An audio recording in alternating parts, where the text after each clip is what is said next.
Hello everyone, hope you're doing well.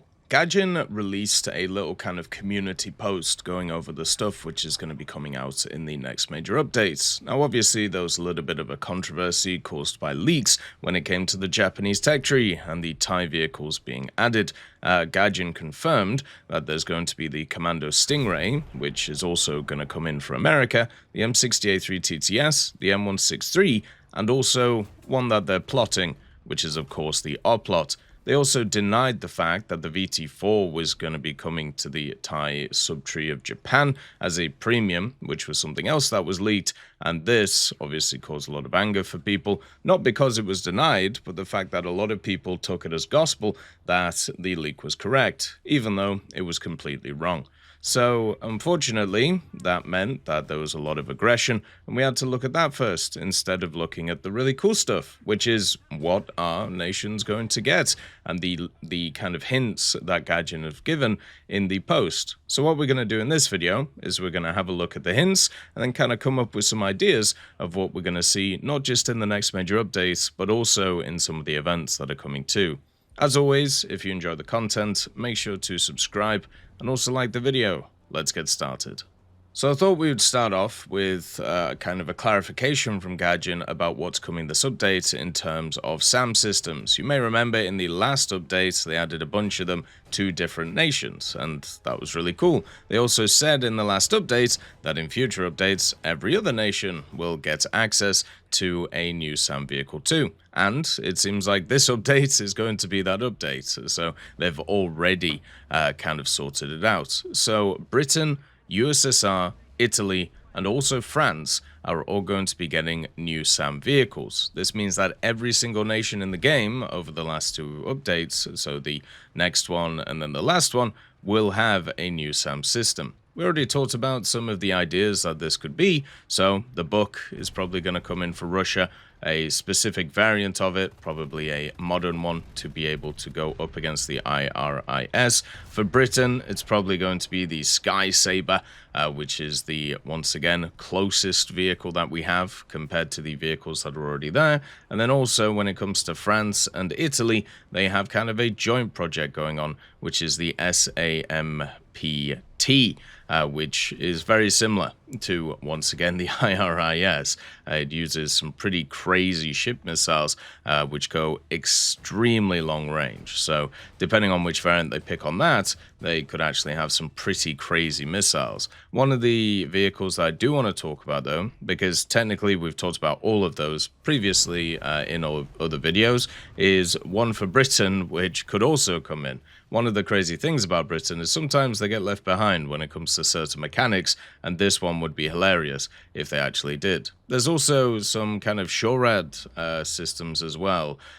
Basically, the Raven Air Defense System. If you don't know what this thing is, imagine a vehicle which basically is a truck which has access to the AIM-132. This is the ASRAM, or the Advanced Short Range Air-to-Air Missile. So basically what you do is you run around in this thing, be highly mobile, to be able to attack stuff like drones or smaller aircraft or even other stuff if you can get close enough, and then you just fire the missile off the back of the platform. Very similar to some of the other vehicles that we have around the game. Now this vehicle only has access to 2 AIM-132s, but the thing about it is the fact that now with the ammo reload mechanic, things like this could actually work pretty well in the game. The AIM-132, or the ASRAM as it's known, also is a pretty crazy missile.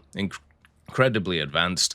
It has a 10 kilo warhead on it. It can go up to Mach 3 and also, of course, is very maneuverable. The other part to also talk about is even though it's a SHORAD or a short range setup, it still can go 15 kilometers.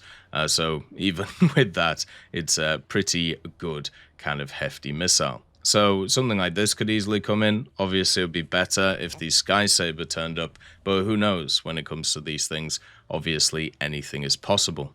Gaijin also gave another hint when it comes to aircraft, when they were talking about other vehicles that were coming into the game. And the one that they say is aircraft that sting. So usually this could be something like a Wasp, which we already kind of have in the game, like the helicopter. But what's more likely, because they kind of gave exactly the same hint for another vehicle that was in the game, is the Super Hornet. This seems to be the year of the Hornet when it comes to War Thunder. We've had it added to several tech trees: Sweden, Germany, America, and it looks like the Super Hornet will probably be coming too for America, and then maybe somebody else, because Australia also uses the Super Hornet. Basically, what the Super Hornet is just a categoric upgrade over the standard Hornet. This gives it access to pretty much improvements in every single area when it comes to the flight, when it comes to the avionics, and when it comes to the weapons that it can use, also a massive upgrade. So this vehicle in general is one which technically could be spread across the different tech trees, depending on how liberal you want to be with the kind of setup for it, because a bunch of nations did test this thing. A lot of kind of bids failed, though, for it. But yeah, this thing has the good old G400 turbofans. It has access to the M61, but it also can carry every single modern piece of weaponry that the American Armed Forces have access to. And this includes everything that we have in the game, plus stuff like the JSOW and also the JSSM, and of course the Harpoon and the LRASM-2 and the Joint Strike Missiles as well, or the JSM. The general thing about it is it would be another multi-role vehicle. It would be good in pretty much every single area of the game, just like the other Hornets are, and it would give all of the other vehicles a run for their money. So it's just a very, very powerful vehicle. Maybe we might also see the AIM-174B, which is another missile that we haven't seen yet when it comes to air-to-air capabilities. So it might not be this vehicle that Gaijin is talking about, but if it isn't, it would be very surprising. So then we have the event vehicles that were teased. Now, a lot of people are kind of surprised that we're getting a naval event next, since we just had a naval event before the F-106A, but you do have to understand that the reason why we get two naval events during this kind of like summer period is because of the fact that the D-Day event or the, invasion of Normandy event basically was a tank, and that is the area where usually you'd have a naval event. So Gaijin switched them up and put the kind of naval event a bit later on. So this actually happened last year, and it's happened again this year, so it isn't too surprising. Now, when it comes to the naval event, they say it's going to be a German ship battle cruiser, which is kind of interesting because battle cruisers in Germany are very much more of like a First World War thing.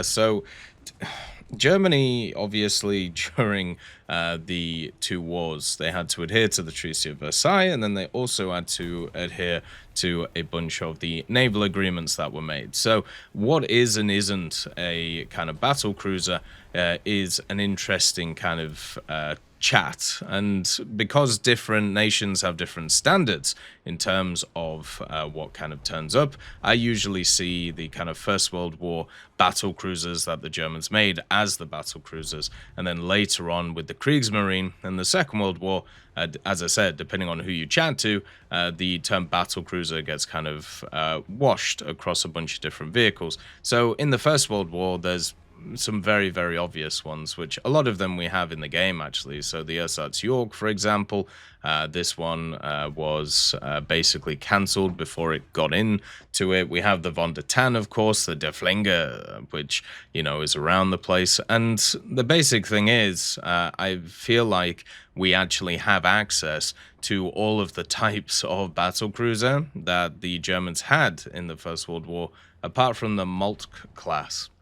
So maybe that one will come in as a unique type of vehicle. But in the past, when it has come to Germany and when it has come to their kind of Blue Water Fleet and the event vehicles that they've had, they have the Baden, which is straight up just in the same class as the Bayern, and it's incredibly similar to it. You have the Ostfriesland, which was in the Overpowered event. This is exactly the same as the Helgoland, which is about. So I think it's much more likely that when it comes to the battle cruiser that we're going to get, it's probably going to be a copy-paste of something like the Der Flinger or something like the Von der Tan, if you could actually bring in something that's similar to the Von der Tan, because I'm pretty sure that was kind of by itself in its own kind of setup. The Der Flinger has a few others. It has the Hindenburg and then also the Lutzlow. Both of these basically were both of these didn't really last the war. One of them got nuked when it came to Jutland, so they scuttled it, and I think the other one was scuttled in Scapa Flow, which, you know, shouldn't be too surprising. But basically, those are kind of your options which are there. I don't think there's any really other ones that you could bring in, unless, once again, you wanted to bring in kind of a Grafspee clone, which, you know, I mean, once again, depending on how you see battle cruisers, you could bring in the Mackinson, or you could bring in the first Bismarck or the Prinz Eitel. Like, all of these are possible, but once again, these are all kind of just like copy paste of what we already have. So unless they're going like full fake and bring in something like maybe the O class, which was a set of vehicles which was supposed to be designed to be kind of complements to the Kriegsmarine in the Second World War, but were never fully realized, you're basically probably going to get a copy paste. So after the naval event, we're going to be getting another ground event, and this is going to be an amphibious American tank. Now, we already had an amphibious American tank recently. The D-Day event, of course, was a amphibious kind of floating tank, and to be honest, the event itself was kind of cool. You got the T-86, which I think actually is a really cool vehicle, so kind of awesome. So what are the other options for amphibious tanks that they could bring in? Well, the DD tank, once again, we mention it every time. Sherman DD would make a lot of sense. Kind of surprised that wasn't the Normandy event, because, you know, it basically was a vehicle that actually served in Normandy, where instead we got the T-86, which was a prototype of a vehicle that could have been used but wasn't. But yeah, basically the duplex drive variant, so the one which was designed for amphibious landing, and could easily be that. The other vehicle, which got leaked a while ago, like this was a long time ago that this got leaked, it was being worked on, is the EFV, or the Expeditionary Fighting Vehicle. This was a project that the Americans were working on to be able to replace their assault amphibious vehicle, the AAV, but it was unsuccessful.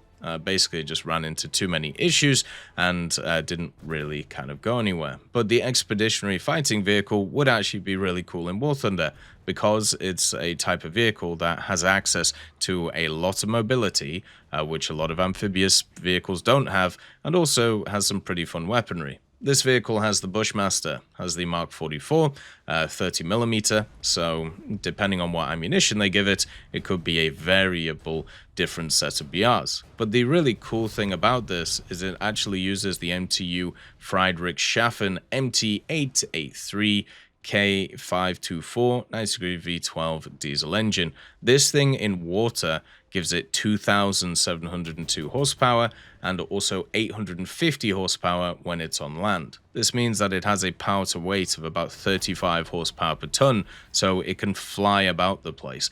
On road, it can actually go 72 kilometers an hour, and in water, it can go 46 kilometers an hour. So a lot of vehicles in War Thunder that are amphibious, they can only go like 5 to 10 kilometers an hour. This thing can fly because it was designed not just to be mobile on like water, it was also designed to be mobile on land, to be able to keep up with some kind of armored push, such as with Abrams's or Bradley's or whatever was being used at the time. So this thing, even though it was unsuccessful and, you know, the project got cancelled, it's actually a really cool vehicle for War Thunder because it has a tiny turret, it has a small crew, and also technically in the future, maybe it could be open to interesting options in terms of, you know, being able to pop squads in places and bring in the whole AI infantry thing that we've talked about in the past. So yeah, I would be very surprised if this wasn't the event vehicle, but who knows? I've been wrong many times, so we can only guess. Let me know what you think. What would you like to see, or what do you think's going to happen? And as always, hope you have a wonderful day. I'll see you next time. I'd just like to thank GMG Smiley, CD Beans, Chieftain Mike, EMN3 Galaxy, Tulio Pontecorvo, Brendan Quinn, Carrion Crow, Gus Irenicus, Pyman, Wartinder, Teddy, Daniel Stanton, Martinez, B. Young, Ozzy Panzer, Alan Hacker, Liam Shear, Opium Prime, Lafouche, Sem, Aslan, Uncle Bean, and Derek R. for supporting the channel.